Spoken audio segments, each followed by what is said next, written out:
Hello বন্ধুরা, তোমরা সবাই কেমন আছো? আশা করি সকলেই খুব ভালো আছো আর আমিও ভীষণ ভালো আছি। তোমাদের আরেকবার পূজাস কিচেনে সকলকে স্বাগত। আজকে আরেকটি নতুন রেসিপি নিয়ে চলে এসেছি বন্ধুরা। সেটি হলো একটি মাটনের রেসিপি। একটু অন্যরকম ভাবে, একটু ভিন্ন ধরন ভাবে তোমাদের সাথে রেসিপিটি আজকে শেয়ার করতে চলেছি বন্ধুরা। কিভাবে মাটনটি খুবই সুস্বাদু আর টেস্টি হবে, শাহি মাটন মশলা কারি তোমাদের সাথে আজকে আমি শেয়ার করব। যদি ভালো লেগে থাকে বন্ধুরা আমার এই রেসিপিটিকে, তাহলে অনেক অনেক অনেক বেশি শেয়ার করার তোমাদের সকলকে অনুরোধ রইল। আর তোমরা যদি আমার চ্যানেলে নতুন বন্ধু হয়ে থাকো, তাহলে অবশ্যই আমার চ্যানেলটিকে সাবস্ক্রাইব করতে কিন্তু একদম ভুলো না। আর অবশ্যই আমাকে কমেন্টের মাধ্যমে জানিও তোমাদের রেসিপিটি কেমন লাগলো। এই রেসিপির সমস্ত উপকরণগুলি আমি আমার ডেসক্রিপশন বক্সে দিয়ে দেবো, তোমরা সবাই দেখে নেবে আমি কি কি নিয়েছি। তাহলে চলো শুরু করি। এখানে আমরা বেশ কিছুটা আমি মাটন নিয়েছি। এখানে আমি 800 গ্রামের মাটন নিয়েছি। আমি মোটামুটি সাইজ করে নিয়েছি, মিডিয়াম সাইজ করে আমি নিয়েছি। ভালো মতো করে ধুয়ে পরিষ্কার করে আমি নিয়েছি। আর নিয়েছি বেশ কিছুটা তেল। এই তেলটি যদি মাটনে ব্যবহার করা হয় তাহলে কিন্তু মাটনের স্বাদ কিন্তু অসাধারণ হয়। তোমরা চেষ্টা করবে অল্প একটু তেল আনার। তারপর আমরা যা যা লাগছে আমি সব কিছু রেডি করে নিয়েছি। বেশ কিছুটা আলু নিয়েছি, টমেটো কুচি, পেঁয়াজ কুচি আর কাঁচা লঙ্কা আর গোটা রসুনের কোয়া।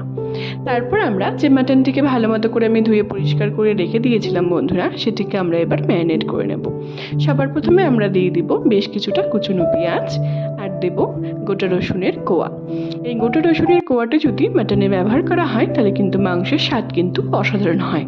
আর দেব বেশ কটা কাঁচা লঙ্কা। আর দেব এখানে আমি একটার মতো টমেটো কুচি করে দিয়েছি। আর দিচ্ছি সব রকম গুঁড়ো মশলা। এখানে পরিমাণ মতো আমি লবণ দিয়ে দিলাম। এবার দেব 1 টেবিল চামচের মতো হলুদ গুঁড়ো। আর দেব 1 টেবিল চামচের মতো লাল লঙ্কার গুঁড়ো। আর দিচ্ছি 1/2 টেবিল চামচের মতো কাশ্মীরি লঙ্কার গুঁড়ো জাস্ট কালারের জন্য। আর দিচ্ছি 1 টেবিল চামচের মতো ধনে গুঁড়ো। আর দেব 1 টেবিল চামচের মতো জিরে গুঁড়ো। আর দিচ্ছি এখানে আমি 1 টেবিল চামচের মতো আমি মিট মশলা অ্যাড করেছি। আর দিচ্ছি এখানে 3 টেবিল চামচের মতো আমি এখানে ভালো মতো করে টক দইকে ফেটিয়ে রেখে দিয়েছিলাম। আমি এবার এটির মধ্যে অ্যাড করে দিচ্ছি 3 চামচের মতো আমি এখানে টক দই অ্যাড করেছি। আর দিচ্ছি বেশ কিছুটা আমি সরষের তেল অ্যাড করে দিলাম, মাস্টার্ড অয়েল। আর দেব আমরা পেঁয়াজ, কাঁচা লঙ্কা, টমেটো আর আমি রসুন, আদা সব কিছু দিয়ে একটি পেস্ট বানিয়েছিলাম, সেটিকে 2 চামচ আমি দিয়ে দিলাম। এবার আমি খুব ভালো মতো করে এটিকে মেখে নেব। এরকম করে যদি মাটনটিকে ভালো মতো করে মেখে 10 থেকে 15 মিনিটের জন্য রেখে দেওয়া হয় বন্ধুরা, তাহলে কিন্তু মাটনের স্বাদ কিন্তু অসাধারণ হয়। দেখো আমি কীভাবে মাখছি, তোমরাও চেষ্টা করবে এরকম করে মেখে নেওয়ার। তারপর তোমরা নেক্সট স্টেপ দেখো। মাটনের পরিমাণ যদি তোমরা বাড়িয়ে নাও বন্ধুরা, তাহলে তোমরা 1 থেকে 2 চামচের মতো টক দইয়ের পরিমাণ বাড়াতে পারো। দেখো আমি কিভাবে মাখছি, তোমরাও চেষ্টা করবে এরকম করে হাত দিয়ে চেপে চেপে মেখে নেওয়ার। এরকম করে মেখে নেওয়ার পর আমি 10 মিনিটের জন্য রেখে দিচ্ছি রেস্টে। তারপর আমরা এটিকে কুক করব। এখানে আমি একটি হাঁড়ি নিয়েছি। আমি রেসিপিটি হাঁড়িতেই তৈরি করব। হাঁড়ির মাংস কিন্তু খুবই টেস্টি আর মজাদার হয়। এখানে আমি পরিমাণ মতো সরষের তেল দিয়ে দিচ্ছি। এবার যে আমরা আলুগুলোকে কেটে রেখেছিলাম ডুমডুম করে, সেটিকে আমরা স্বাদ মতো নুন আর হলুদ দিয়ে আমি একটু লালটে করে আমি ভেজে নেব। মাংসের আলু যদি এরকম করে একটুখানি লবণ হলুদ দিয়ে আগের থেকে ভেজে নেওয়া হয়, তারপর যদি মাংসতে অ্যাড করা হয় বন্ধুরা, তাহলে কিন্তু মাংসের স্বাদও ভালো হয় আর আলুগুলোও কিন্তু খেতে ভালো লাগে। দেখো আমি সবগুলো আলুকে তুলে নিয়েছি। আলুগুলোকে উঠিয়ে নেওয়ার পর এবার আমি কিছু গোটা গরম মশলা ফোড়ন দিয়ে নিচ্ছি। গোটা তেজপাতা, গোটা শুকনো লঙ্কা, গোটা জিরে আর কিছু গোটা গরম মশলা। এখানে গোটা দারচিনি দিয়েছি আমি কিছুটা, আর গোটা ছোটো এলাচ, বড় এলাচ আর দিয়েছি কিছুটা লঙ্কা। এবার ভাজা করে নেওয়ার পর যখন খুব সুন্দর স্মেল বেরোবে বন্ধুরা, তারপর যে আমরা কিছু কুচনো পেঁয়াজ কেটে রেখে দিয়েছিলাম সেটিকে আমরা একটু লালচে করে ভেজে নেব। তারপর তোমরা নেক্সট স্টেপ দেখো।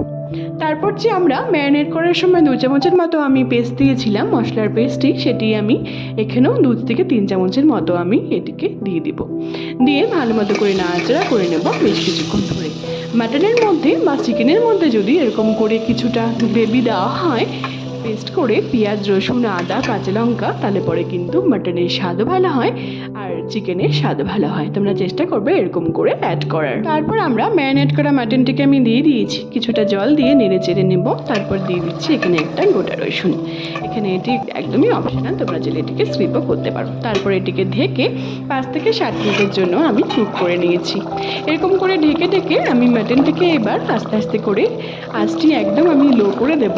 এবার অল্প অল্প করে আমি এটিকে ঢেকে আমি এটিকে কুক করে নেব। দেখো বন্ধুরা, আমাদের মাটনটি কিন্তু প্রায় হয়েই এসছে, মোটামুটি সিদ্ধ কিন্তু একদম হয়ে গেছে। তারপর আমি আরেকটুখানি ঢেকে এটিকে কুক করে নেব। তারপর তোমরা নেক্সট স্টেপ দেখো। বেশ কিছুক্ষণ ধরে কুক করে নেওয়ার পর আমাদের যখন মটনটি খুব সুন্দর করে সিদ্ধ হয়ে আসবে মোটামুটি, তারপর যে আমরা আলুগুলোকে ভেজে রেখেছিলাম আগের থেকে, সেই আলুগুলোকে অ্যাড করে দেবো। অ্যাড করে দিয়ে আবার ঢেকে আমি 5 থেকে 10 মিনিটের জন্য আবার রান্না করে নেব। দেখো বন্ধুরা, আমাদের শাহি মাটন মশলা কারি কিন্তু একদম তৈরি হয়ে এসছে। কত সুন্দর লাগছে দেখতে, গরম গরম ভাতের সাথে কিন্তু জাস্ট জমে যাবে। পোলাও ফ্রাইড রাইসের সাথেও কিন্তু কোনো অংশে কম লাগবে না। আবার আমি ঢেকে 5 মিনিট কুক করে নিয়েছি। দেখো, তোমরা দেখতে পাচ্ছ আমাদের মাটনও সিদ্ধ হয়ে এসছে আর আলুও কিন্তু আমাদের একদম সিদ্ধ হয়ে গেছে।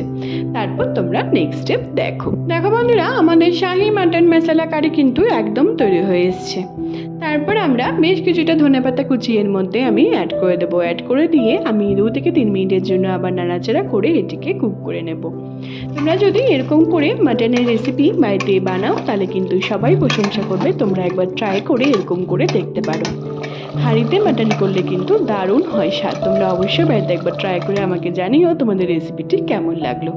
সবার লাস্টে আমি বেশ কিছুটা গোটা গরম মশলাটিকে মিক্সিতে একটু জল দিয়ে পেস্ট করে নিয়েছিলাম, সেটিকে অ্যাড করে দিলাম। আমাদের শাহি মাটন মশলা কারি বন্ধুরা একদম তৈরি। গরম গরম ভাতের সাথে পোলাও, ফ্রাইড রাইস, রুটি, নান সব কিছুর সাথেই কিন্তু দারুণ লাগবে, জাস্ট জমে যাবে। তোমরা অবশ্যই বাড়িতে একবার ট্রাই করে আমাকে জানিও তোমাদের এই শাহি মাটন মশলা কারি হাঁড়িতে তৈরি করা কেমন লাগলো। যদি ভালো লেগে থাকে বন্ধুরা, তাহলে অবশ্যই আমার চ্যানেলটিকে সাবস্ক্রাইব করতে কিন্তু একদম ভুলো না। আর কমেন্টের মাধ্যমে অবশ্যই আমাকে জানিও তোমাদের রেসিপিটি কেমন লাগলো। আর তোমরা যদি আমার চ্যানেল নতুন বন্ধু হয়ে থাকো তাহলে অবশ্যই আমার চ্যানেলটিকে সাবস্ক্রাইব করে রেখো, তাহলে আমি যখনই কোনো নতুন রেসিপি ছাড়বো তোমরা সবার প্রথমেই সেই রেসিপিগুলি পেয়ে যাবে। আমার ফেসবুকও আর একটি রান্নার পেজ আছে বন্ধুরা, সুইট কিচেন দিয়ে, সেটির লিঙ্ক আমি সবশেষে তোমাদের সাথে শেয়ার করে দেবো। সেটিকে ফলো করার, অনেক অনেক অনেক বেশি শেয়ার করার তোমাদের সকলকে অনুরোধ রইল। সবাই ভালো থেকো বন্ধুরা, সুস্থ থেকো। আবার নেক্সট ভিডিওতে দেখা হচ্ছে নতুন একটি রেসিপি নিয়ে। অবশ্যই বাড়িতে ট্রাই করে আমাকে জানিও তোমাদের রেসিপিটি কেমন লাগলো। টাটা।